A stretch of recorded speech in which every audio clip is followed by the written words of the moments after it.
सुलोचना काकू आपल्या सोडून गेलेल्या आईचा सोन्याचा हार कवटाळून बसल्या होत्या. सुलोचना काकू तशा वयस्करच, पण आई शब्द म्हटला की भले भले लहान होऊन जातात. एका आजाराचं निमित्त झालं आणि काकूची आई सोडून गेली. आई गेली आणि 10 दिवस मुली माहेरी राहिल्या. सगळे विधी झाले. शेवटच्या दिवशी भावाने आईचे दागिने बाहेर काढले आणि बहिणीसमोर ठेवले. तुम्हाला जे हवंय ते घेऊन टाका. आई गेली, आता हे घेऊन काय करू? मुली भावनिक झाल्या.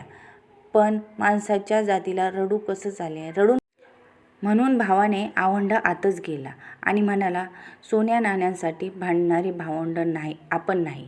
पण हे असंच ठेवून कसं चालेल? प्रत्येकाने काहीतरी घ्या. आईची आठवण म्हणून. सामंजस्याने सर्वांनी एक एक दागिना वाटून घेतला. मुली आपापल्या घरी आल्या.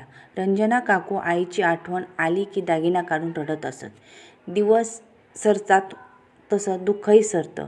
सुलोचना काकूंच्या घरी सून आली. तशी कमी शिकलेली पण कर्तबगार. तिचं पार्लर होतं. घरातच एका छोट्याशा जागेत तिने सगळी व्यवस्था केली. सकाळी लवकर कामं आटपून बसत जाई. मग 10 नंतर बायकांची ये-जा सुरू होई. कुणाला आयब्रो, कुणाला हेअरकट. दिवसभर रेलचेल चालू असे. सुलोचना काकूंनी सुरुवातीला कटकट घातली, पण नव्या सुनेने नाव ठेवायला जागाच ठेवली नाही. घरातही एकही काम सुटत नसे. सकाळी नाश्ता, स्वयंपाक, धुणी, भांडी, झाडू, फरशी, आठवड्यातून 2दा सगळी साफसफाई, धान्य वाळवणं, दळण करणं, भाजीपाला आणणं, निवडून ठेवणं, सगळं ती बघे. दिवसाला 1 मिनिटही तिला उसंत नसे. घरातल्या अर्धा खर्च ती स्वतः भागवत असे. सुलोचना काकूंच्या हातात नवऱ्याच्या पेन्शनचे पैसे येत, पण हातातून एक पैसा सुटेल तर शपथ. खूप चिकट स्वभाव. 1-1 रुपयाचा हिशोब ठेवत. भाजीपाल्याला सुद्धा 2 रुपये जास्त जाऊ नये देत. अशा या सुलोचना काकू. आईचा मिळालेला सोन्याचा हार काळवंडत चाललेला. आता तो मोडून दुसरं काहीतरी करायची वेळ आली. त्यांना कळेना काय करावं. या विचारातच दिवस जाऊ लागले. एके दिवशी मंदिरात जाताना रस्त्यावर त्या पाय घसरून पडल्या. आजूबाजूच्या बायका पटकन जमल्या. त्यांनी मदत केली. तुम्ही सविताच्या सासूबाई ना? होस. सविताकडे पार्लरसाठी येणाऱ्या बायका होत्या त्या. त्यांनी मदत केली आणि सासूबाई आधार घेत घरी आल्या. या बायकांनी मदत केल्याचे उपकार सुलोचना काकूंवर होते. त्या एरवी कधीच सविताच्या पार्लरमध्ये पाय ठेवत नसत, पण आता या बायका दिसल्या की विचारपूस करायला येत. पार्लरमध्ये सुलोचना काकूंनी वेळ घालावं चांगलं वाटू लागलं. खूप साऱ्या बायका यायच्या, आपली सुखदुःख मांडायच्या, काही सल्ले द्यायच्या, एकमेकींशी ओळख करायच्या, एकमेकींना मदत करायच्या. सवितालाही छान वाटू लागलं. सासूबाई आपल्या कामाच्या ठिकाणी वेळ घालवतात म्हणून. एकदा 4-5 बायका आपला नंबर लावून बसलेल्या.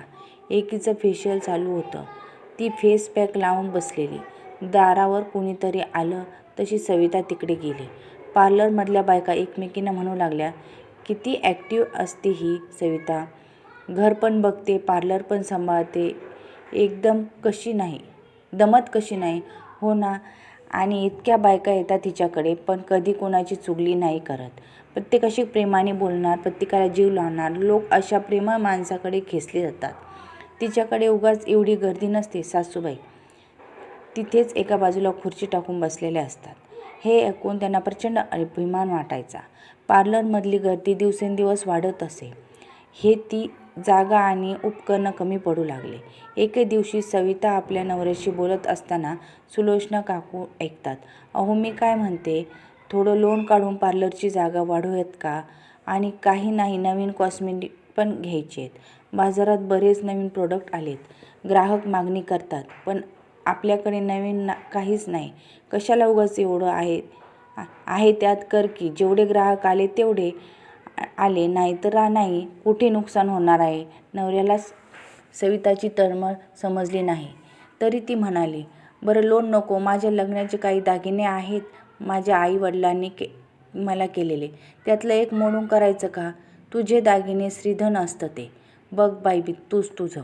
सविताने पार्लर ठेवलं आणि दागिना मोडून पार्लर वाढवलं. केली आणि घरात म्हणाली, आई मी हा एक दागिना मोडून कशाला मोडायचा? हवाय दागिना श्रीधन आहे. असं मोडतात का? सासूबाई गरजल्या. तशी ती हिरमुसली, मागे फिरली. थांब, सासूबाईंनी तिला थांबवलं. कपाट उघडलं. त्यांच्या आईचा सोन्याचा हार काढून तिच्या हातात दिला. हे मोड, कर पार्लर मोठं. सुलोचना काकूंनी सुनेचं आणि मुलाचं बोलणं ऐकलेलं असतं. सविता बघतच राहिली. तिचे डोळे भरून आले. सासूबाई म्हणाल्या, मला वाटायचं माझ्याकडे इतकं सोनं आहे, पैसा आहे, मी खूप धनवान आहे, पण खरी संपत्ती तुझ्याकडे आहे मुली. माणसाची संपत्ती. तू इतकी माणसं कमवली आहेस की या गावात असं एकही ठिकाण नाही की जिथे तुझी ओळख नाही. आज तुझ्या प्रेमळ स्वभावामुळे बायका तुझ्यापाशी येतात, फक्त पार्लरसाठी नाही तर तुझ्यासोबत बोलायला. इतकी माणसं तू जमवली आहेस. हेच खरं श्रीधन आहे. एखाद्या बाईने अंगावर किती सोनं लपेटलं तरी तिला तुझ्या संपत्तीची सर येणार नाही. हे घे तुझ्या आईचा हार. श्रीधन म्हणून हा धातू किती दिवस सांभाळत होते, पण खरं सोनं तर माझी सून आहे आणि जगाला हेवा वाटेल अशी संपत्ती तिच्याकडे आहे. माझ्या आईच्या या हारातून तुझं काम वाढावं. अजून बायका येतील, त्यांच्या हसण्याचे आवाज येतील आणि त्या आवाजाला माझ्या आईच्या समाधानाची सौम्य किरण दिसून येईल.